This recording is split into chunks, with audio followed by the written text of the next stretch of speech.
itti sinqaabamina isaa darbee yaadina itti sinniiphatina saba waaqayyoo alaa keessa kan jirtan nagaa waaqayyoo lafa jirtanitti isiniif haa baay'atu isiniin jedha. Ani Raajii Baqqalee Taajjabaan jedhama. Waaqayyo gooftaan ayyaana isaa isiniif haa baay'isu.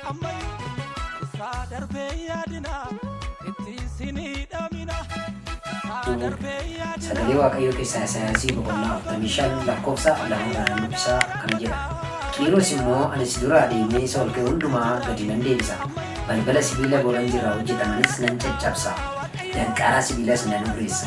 Ani qabeenya iddoo dhokataa keessa jiru siifan kenna. Badhaadhummaa iddoo dhokataatti walitti qabames harka kee keessa nan buusa. Yommuu ati ani gooftaa akkan ta'e maqaa keetiin kana si waame.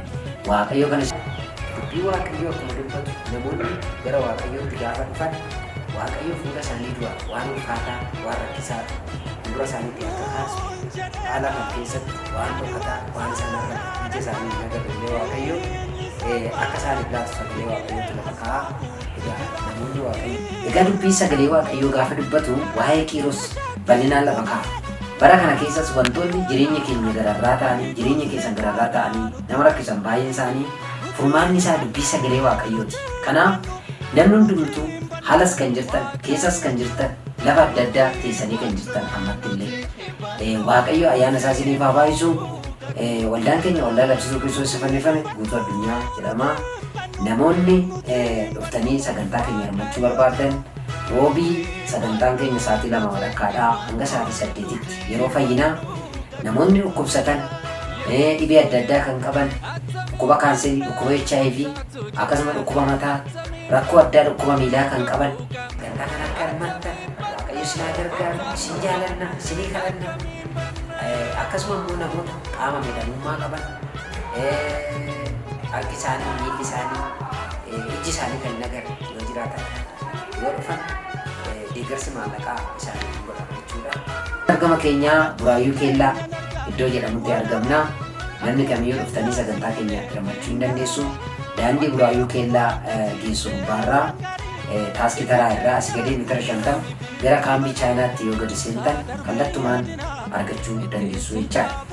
Egaa waaqayyo gooftaan ayyaana isaa guddaa isiniif haa baay'isu. Dabalee sagantaa konfiransii guddaa qabnaa gaafa guyyaa 25 ji'a 4ffaa bara 2015 faarfataa jalqabaa taammanaa akkasumas immoo Dr. Dajanee biyyoota alaarraa gara biyya keessatti seenanii jiru.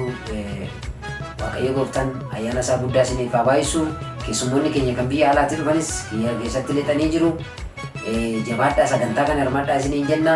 Naannoo Keellaa kan jirtan hundi keessaniyyuu Buraayyuu keessa kan jirtan Ashaameedaa kan jirtan sagantaa kana akka dhuftanii hirmaattan isin affeerree jirra.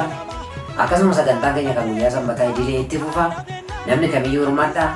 Kanneen immoo iddoo adda addaa jirtan immoo sagantaalee asii darbu kana TV labsituu Kiristoos jettanii yoo seentan sheer laayik godhaa namoota biraatiif daddabarsaa isiniin jenna. Ayyaanni waaqayyo isiniif haa baay'atu isiniif kadhanna.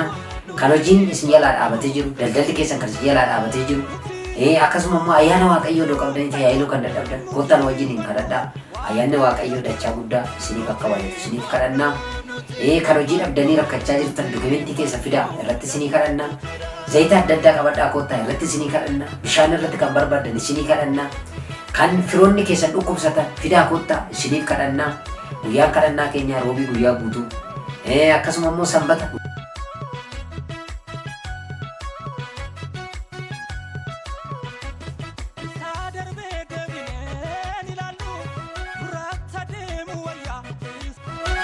Tademu waya sachalu haranu afechira tademna unaf gargar sagofta amananna isa darbe debine nilalu burak tademu waya sachalu haranu afechira tademna unaf gargar sagofta amananna nuti himbanu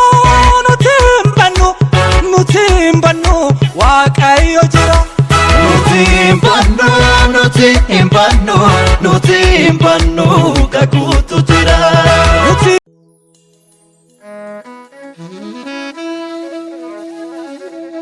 Manda bara diinatti gaddatti buuftee hossite qe'ee keenya galataan macheessite.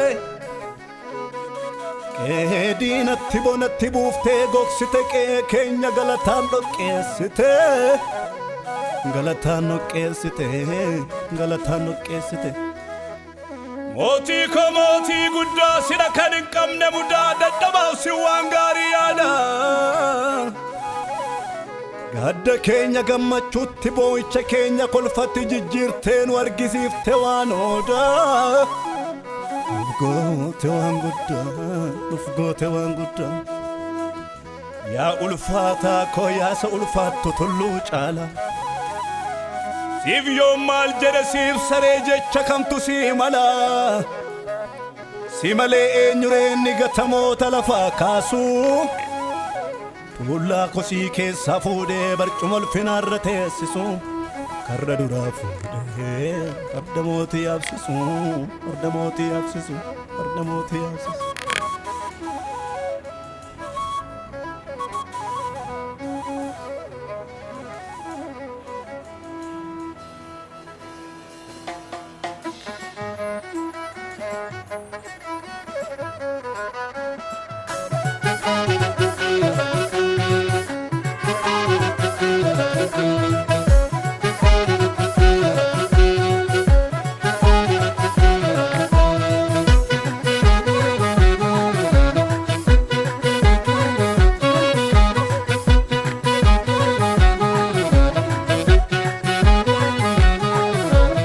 Amaanamaatti walii galee tolgalee ba'ee kiyyoo diriirsa. Saba kakuu lafarraa balleessuun maaliif jallinaan ka'e sammuunsa. Akka murtoosaaf akka dhiheenyaa fi namni sarara mootittaan hin jiru. Hin dhufe mootichi dadhaboota fi galmee bade jijjiiru. Ammam nunnumaa dheeressee ol kasee gubbaan ga'ullee muka dunnumaa shantamaa mordokaa iyyoo ka'ellee. Saba kakuudhaan dhalatee yuuda tarra duutiin ga'u waaqayyo dubbii fixeera eenyu fannoof akka ta'u. Namni mootiin jaallata kam ta'a farda mootii yaabbate karaasa guddichaa mandarichaa nanna. Hin badu sanyii warra tolootaa akka mukameetti hundeessan gogullata. Hin badu sanyii warra tolootaa akka mukameetti hundeessan gogullata. Hin badu qomoo Yihuudaa. Hin badu sanyii warra tolootaa akka mukameetti hundeessan gogullata. Utuu qabu ergaa gurguddaa. Hin badu sanyii warra tolootaa akka mukameetti hundeessan gogullata.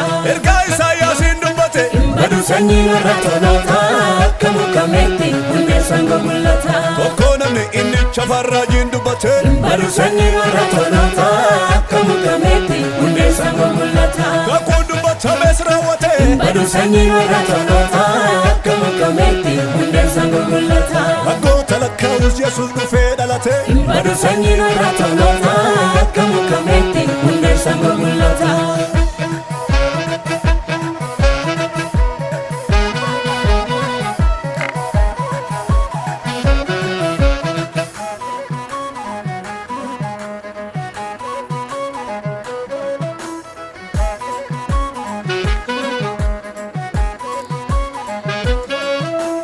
Hamatu farda harkise gaafa namaa sabbari'u. Hamma humna yoo qabaate eenyuun uumaa tori'u. Gadda galataan jijjiiree waaqatu boojuu deebisa. Namticha kaleessa funyoo foo'utu fardicha harkisa. Namni mootiin jaallata kam ta'a farda mootii yaabbate karaasa guddichaa mandarichaa nanna'a. Hin badu sanyii warra tolootaa akka mukameetti hundeessan gogullata. Hin badu sanyii warra tolootaa akka mukameetti hundeessan gogullata. Hin badu qomoo Yihuudaa. Hin badu sanyii warra tolootaa akka mukameetti hundeessan gogullata.